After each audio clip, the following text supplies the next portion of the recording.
Hi friends, welcome to my channel. గౌతమ్ని వాటేసుకొని అతిథి ఏడుస్తూ ఉంటుంది. గౌతమ్ గౌతమ్ అని అంటూ ఏడుస్తూ ఉంటుంది.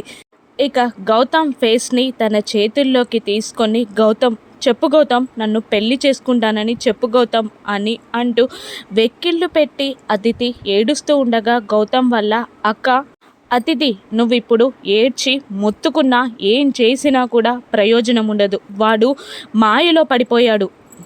వాడిప్పుడు మాయలో ఉన్నాడు అతిథి. నువ్వేం చెప్పినా ఏం చేసినా వాడు నిన్ను పెళ్లి చేసుకోడు అని అంటూ ఉంటుంది. అప్పుడు అతిథి గౌతమ్ వైపు చూస్తూ, నువ్వు నా గౌతమ్ కాదు, నిజంగానే నువ్వు మాయలో ఉన్నావు, నిన్ను మాయలో పడేసింది ఎవరు అని అంటూ అహల్య వైపు చూస్తూ కోపంగా అహల్య దగ్గరికి వెళ్ళి, నువ్వే కదా మా గౌతమ్ని మార్చేసింది, నువ్వే కదా అని అంటూ భుజాలు పట్టుకొని ఊపుతూ, చెప్పు, ఏం మాయ చేసావు నా గౌతమ్ని, చెప్పు చెప్పు అని అంటూ రెండు చేతులతో గొంతుని పట్టుకొని పిసికేస్తూ, చావవే చావు, నువ్వు చస్తే నా గౌతమ్ నాకు దక్కుతాడు, చావవే చావు అని అంటూ అహల్య గొంతుని నలిపేస్తూ ఉంటుంది అతిథి.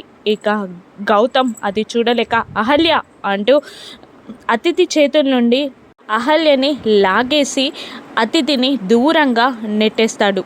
అతిథి చేసే పనులకి విసిగిపోయిన గౌతమ్ అతిథి అని అంటూ అతిథిపై చెయ్యెత్తుతాడు గౌతమ్. అప్పుడు గౌతమ్ అని గట్టిగా ఒక వాయిస్ వినబడుతుంది. అది అతిథి వల్ల అమ్మ యామినిది. ఇప్పుడేం జరగనుంది రాను ఎపిసోడ్స్లో చూద్దాం. Thank you for